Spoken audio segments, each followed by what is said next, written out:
Hi friends of the Buffalo Naval Park, Shane Stevenson, Director of Museum Collections and Curator here. I know it's been a few weeks, sorry we've had an extremely eventful summer so far, and it's going well. I just haven't had a lot of time to bring a video to you.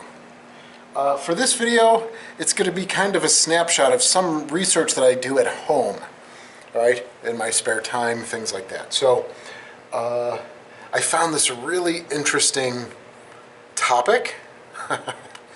You may or may not, but it's regarding U.S. naval strategy and using the 10% erosion rule, right? And then using it within the bounds of the Washington Naval Treaty.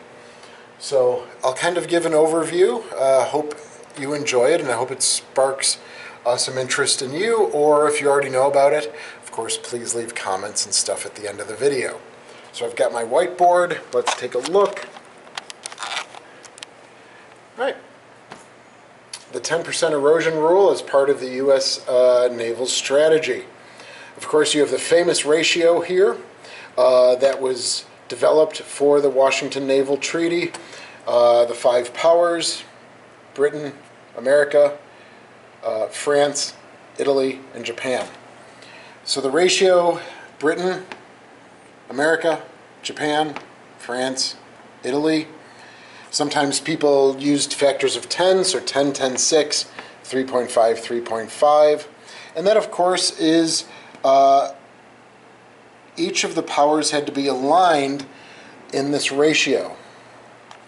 All right, so they had to halt construction. They had a certain number of standard tonnage that they could build, a certain number of caliber of weaponry, but what this was saying that's how the five belligerents need to be aligned. All right, so using this, if America is building 500,000 tons, Britain can build 500,000 tons, Japan can build 300,000 tons, Italy can build 175,000, and France 175,000. Also embedded in that was the forward Pacific bases were limited. So that was kind of a win for Japan, right? We're tying in War Plan Orange, and that was America, or blue, fighting a Pacific war against Japan, or orange.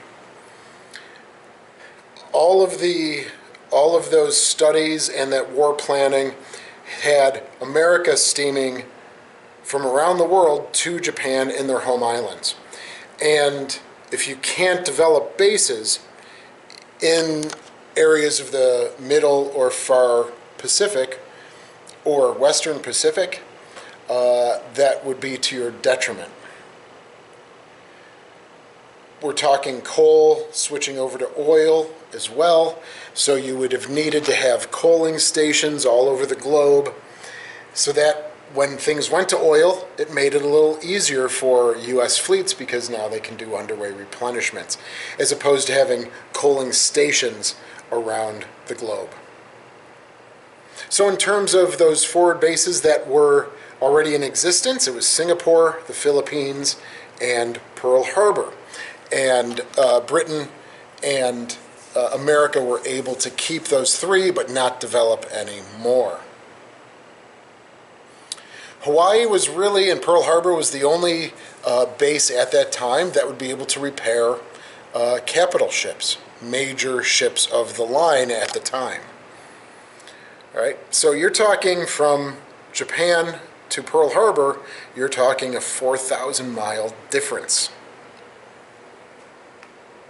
Of course, I've never seen any research on this, but you have to wonder how the Battle of Shishima, if I'm pronouncing that right, in 1905 had on the crafting of this treaty. All right, so it's only, 16, 17 years later. A devastating battle for the Russian fleet. And one of those reasons was because they had to steam from all over the globe to meet the Japanese fleet near their Japanese-owned home islands. And so I think that's how this 10% erosion rule gets incorporated, maybe from the learning experiences of 1905 and that battle. They were steaming from the Baltic, they were steaming from all over the globe. So if that battle takes place in May of 1905, the Russian fleets left their stations in October and November of 1904. And the battle took place in May of 1905.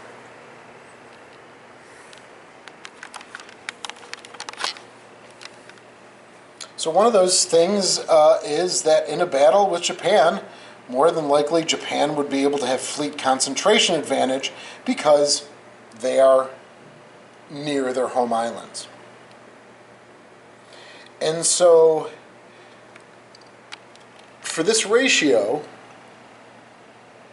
I'm curious if the 10% erosion rule was built in to this ratio. Right? They would have had to have steamed, most of the U.S. fleet was in the Atlantic.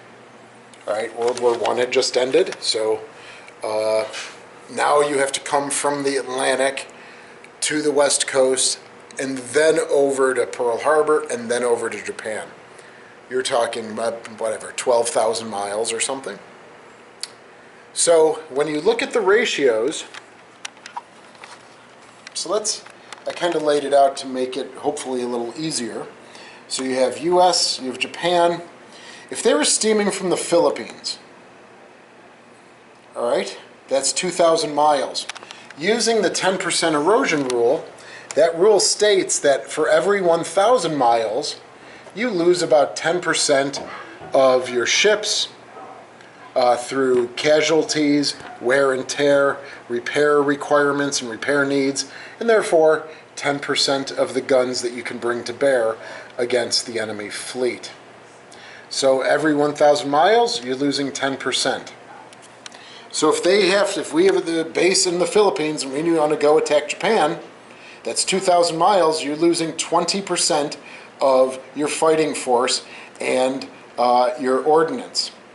So that drops this 5-5 or 5-3 ratio to 4-3, or if you're using by factor of 10, 8-6. Japan, potentially only having to steam hundreds of miles, isn't affected. Now, if you're coming from Pearl Harbor, you are now talking about a 4,000 mile journey. That's 40%. That drops that ratio to parity. 3-3, or again in terms of factors of 10, 6-6. Again, Japan only having to potentially steam hundreds of miles would not have that wear, tear, casualties, repair needs, and ultimately the loss of guns to bring to bear. So this really works out well following the 10% erosion rule with this ratio that, as War Plan Orange stated, if we needed to steam from the Philippines or Hawaii, once the American fleet got there, at least there would be some equality or parity to the combatant fleets. So I find that pretty interesting. I'm going to continue to do some research on it